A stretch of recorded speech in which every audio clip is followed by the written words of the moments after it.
yang mengaku bertemu dengan Kristus di padang gurun. Siapa yang mengaku bertemu dengan Kristus di padang gurun? Paulus kan? Bang Zuma berpikir bahwa Paulus itulah yang menjadi Kristen pertama. Bukan. Nah, justru Saudara. itu Bang Zuma. Dengar dulu, dengar ya. Ini narasi saya. Bang Zuma salah, seolah-olah orang Kristen sedang mengikuti Paulus. Ya emang.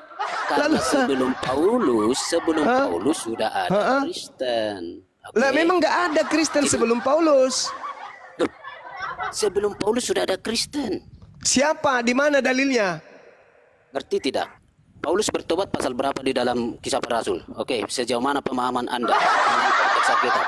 Coba jabarkan kepada saya pasal berapa Kristen itu ada, pengikut Kristus itu ada di dalam Kisah Para Rasul? 11. 11. Dari mana dalilnya? Coba silakan baca kalau itu di pasal 11. Anda mau belajar atau pura-pura nggak tahu ini?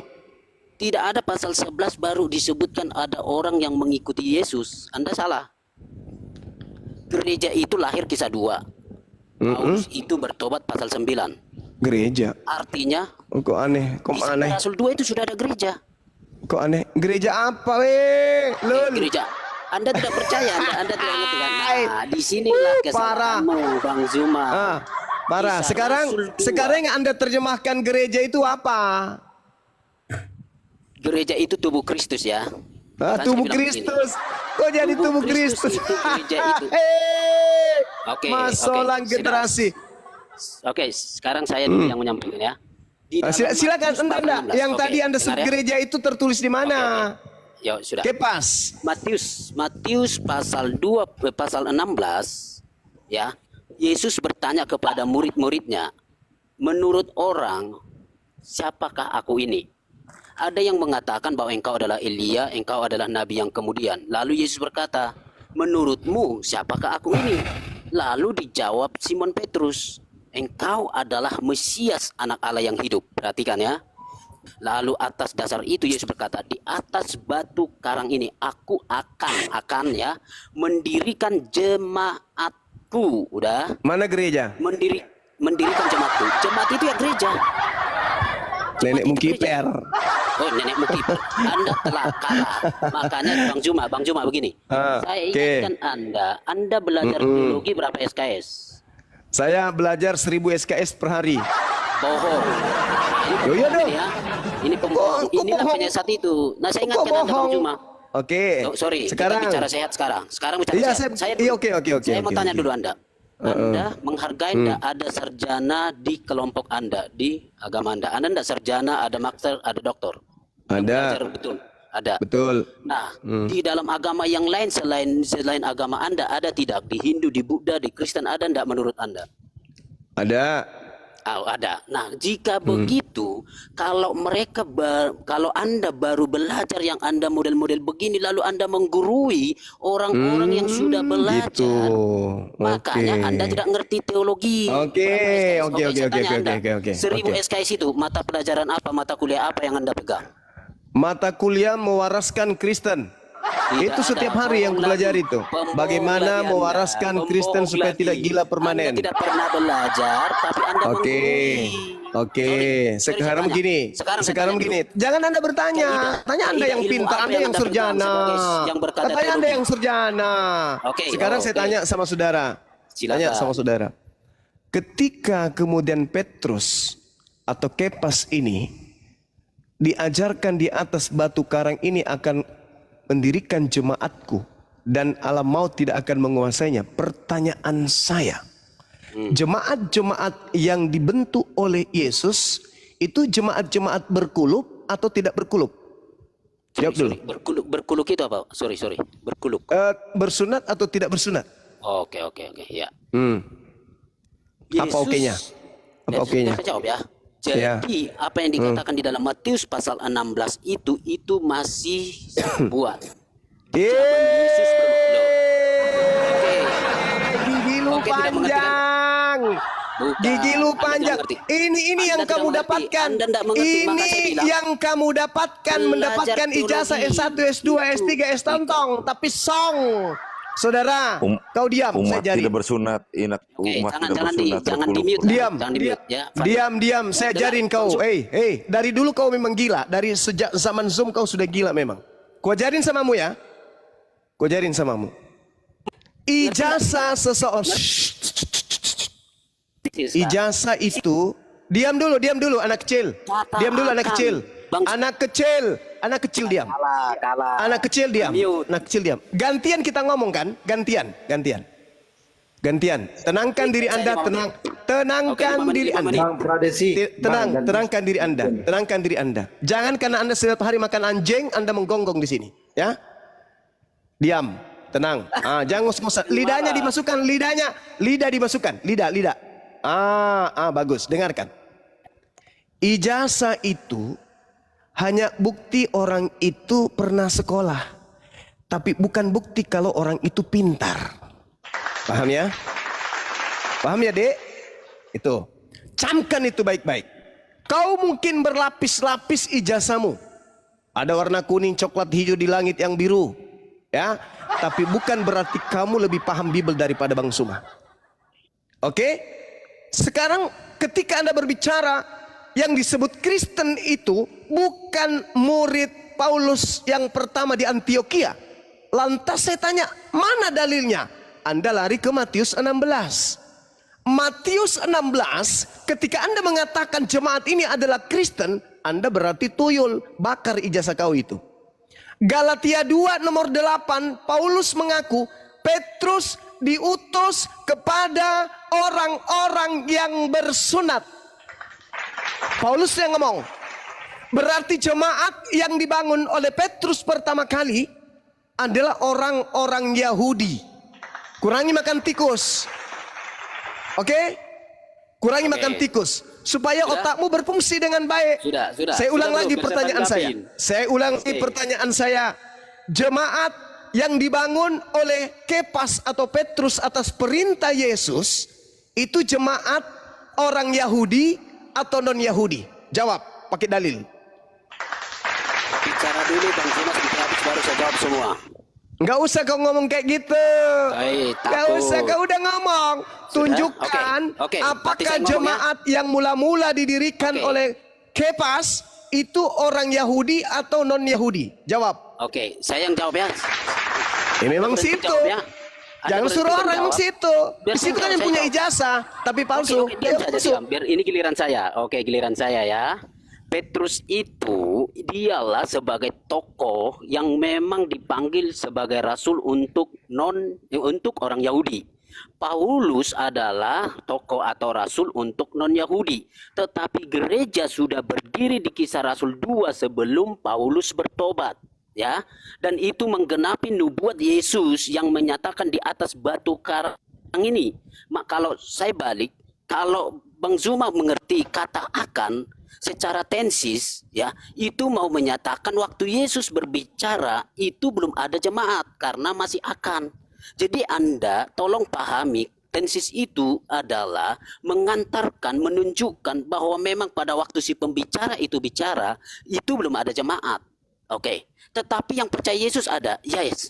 Sudah ada yang percaya Yesus tetapi belum disebut sebagai jemaat. Baru Kisah Rasul pasal 2 itu dicurahkan Roh Kudus, lalu disitulah berdiri gereja sehingga sesuai dengan 2 Korintus pasal 13 itu, pasal 3 itu mau menyatakan bahwa baptisan Roh Kudus menjadikan orang-orang percaya menjadi satu tubuh. Disitulah gereja berdiri, yang artinya Paulus bukan pendiri atau tokoh pertama jadi Kristen, atau Paulus menjadikan dirinya sebagai tokoh lalu orang-orang Kristen sekarang itu pengikut Paulus. Anda salah.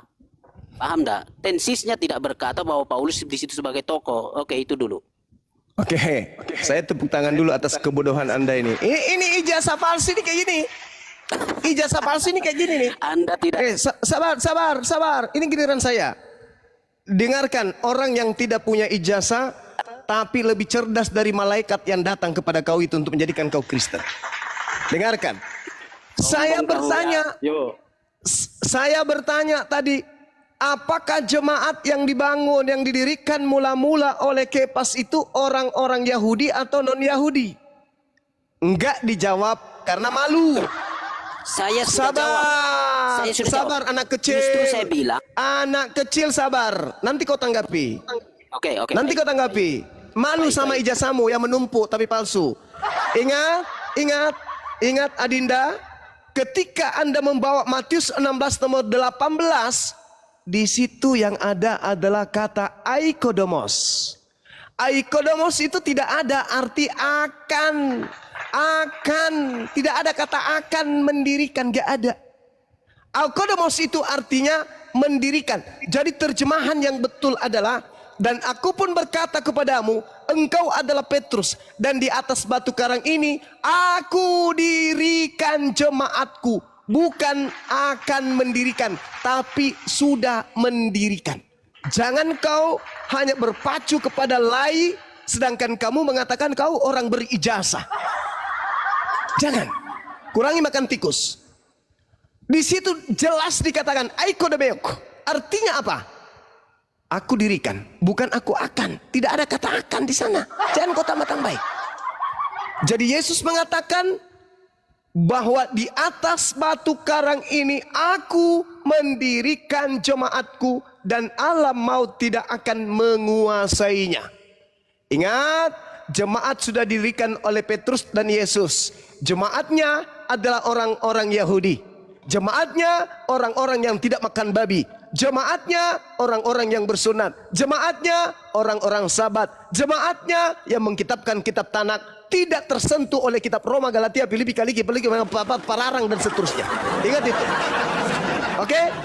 Jadi jemaat mula-mula yang didirikan oleh Petrus itu adalah agama Yahudi yang mereka tunduk berserah diri kepada hukum Torah atau hukumnya Nabi Musa. Kalisteng itu penumpang gelap di luar dari mereka. Itu nanti di Antioquia baru ada itu. Oke? Sampai sini paham, Dek? Jadi saya bertanya, yang jawab saya sendiri. Tugasmu apa? Ngeyel. Ngeyel tugas kau itu. Dari dulu kayak gitu aja terus. Sok pintar, sok paten, sok cantik. Tapi isi perut gak ada, isi kepala gak ada. Isi perut benda. Lari Malu dia. Pasti malu. Jangan kau bawa ijazahmu di sini, Dek. Belum cukup usiamu, Dek. Lanjut. Ya, ini Bang Jemi. Apalagi Bang Jemi, silakan.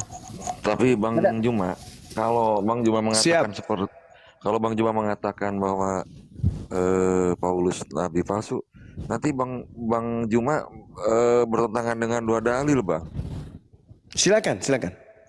Begini, Bang. Lanjut, saudara. Saya kemarin belajar dari Bang Tahta ya. Begini, Bang. Kita ambil ke ini, Bang, kebetulan sebentar. Surat Yasin, Bang. Ayat 14, Bang. Begini, Bang. Mati meja.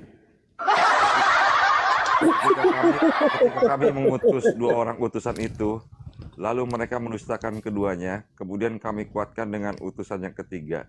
Maka ketiga utusan itu berkata, sesungguhnya kami adalah orang-orang yang diutus kepadamu. Ketika saya ngobrol dengan Bang Tahta, ini kan diperkirakan untuk jemaat di Angkop. Bang Zuma itu suara kipas Noise ya? Ya, lanjut. Udah aman. Udah ya. Lanjut, Bang. Bang. Lanjut. Lanjut lagi, oke. Itu apa itu ya? Itu suara apa ya? Colokan kali kan dah. Coba colokannya dibuat.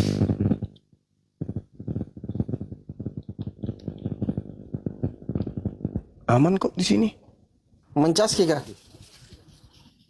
Iya. Oh iya. Udah aman. Nah, kalau begini, Bang, berarti kan kalau kami itu berarti kan Allah Subhanahu wa taala ya, Bang. Berarti dua utusan ini kan Rasul, Bang. Begitu, Bang. Berarti ini otomatis Allah Subhanahu wa taala sendiri mengirimkan 3 utusan, sedangkan kemarin bicara itu dengan Bang Tahta itu di Kubah Hijau itu. Ini salah satunya ini adalah Petrus, Saulus, satunya lagi saya lupa, Yakobus kali kan, kalau nggak salah. Berarti kan dalam Quran abang sendiri mengatakan bahwa Saulus itu seorang rasul, Bang. Nah, itu pertama, Bang. Terus yang keduanya Bang, bertentangan dengan ayat Al-Sa'af ayat 14, Bang. Surah ke-61, Bang. Begini, sebentar saya lihat dulu ya, Bang. Sebentar.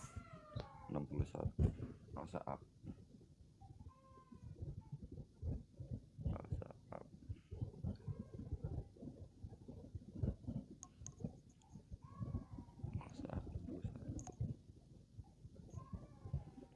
Ya sambil disapa Bang Kores, assalamualaikum Bang Kores. Ustaz Talib, assalamualaikum Ustaz Talib. Waalaikumsalam warahmatullahi wabarakatuh. Yap. Saya nggak bisa di ayat itu mengatakan begini, Bang. Noise keras guru. Oh ya? Iya, agak keras kalau diam. Tunggu. Nah ini udah aman. Lanjut Bang Jemi. Oh ya, di ayat itu kurang lebih mengatakan begini,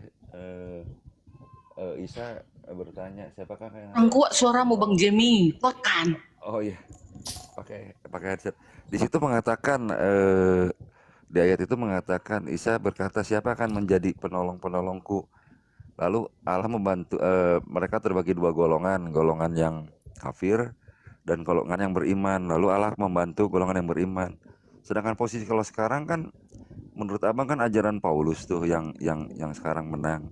Berarti kalau sampai kejadian yang diprediksi abang berarti salah berarti ayat ini atau makanya nanya ke abang gitu gimana pendapatnya?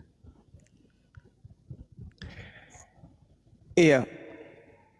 Di Al-Quran itu tidak ada sedikit pun membahas tentang Paulus. Itu nggak ada. Itu tafsir. Iya, tafsir betul. Itu tafsir. Ya, itu tafsir. Tetapi sebelum jauh untuk menelan tafsir ini, baca dulu dong ayat 29-nya. In kanat illa sayhatan wahida fa idahum khamidun. Tidak ada siksaan terhadap mereka melainkan dengan satu teriakan saja, maka seketika itu mereka seluruhnya mati. Sekarang apakah itu pernah terjadi di Antioquia pada zaman Paulus? Itu dulu. Pernah nggak terjadi Antioquia hancur, lebur kayak Sodom Gomora diceritakan pada zaman Paulus? Pernah nggak itu terjadi? Nggak tahu Bang, saya nggak tahu. Nggak pernah. Berarti itu tidak bercerita tentang zaman Paulus. Yang pertama. Yang kedua, yang diceritakan di dalam Al-Quran surah Yasin itu, yang mengutusnya bukan Nabi Isa. Yang mengutusnya adalah Allah. Bukan Nabi Isa yang mengutus, tetapi Allah. Jelas ayatnya tuh. Maka aku is arsalna ilaihi musnaini fakazzabuhuma fa'azzatna bitsalitsin faqalu inna ilaikum mursalun.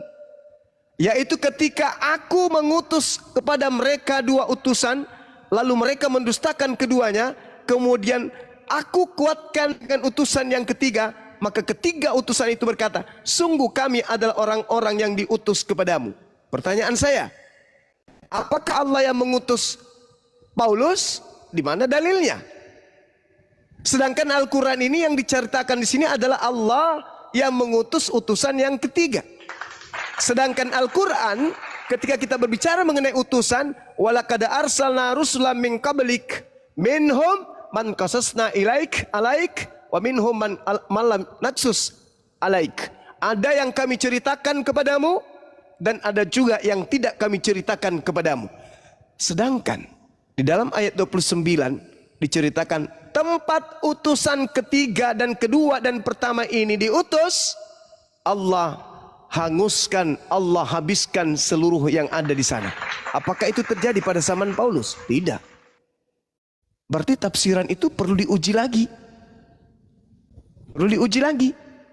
Karena memang ya Paulus dengan Bang Tahtama, betul Bang, maaf Bang motong. Kata Bang Tahtama sendiri, Bang Tahta bilang lemah katanya. Tafsir memang ada tafsirnya Bang, dilihatin sama Bang Madu. Iya ada tafsir, lemah, tapi katanya. itu lemah. Iya.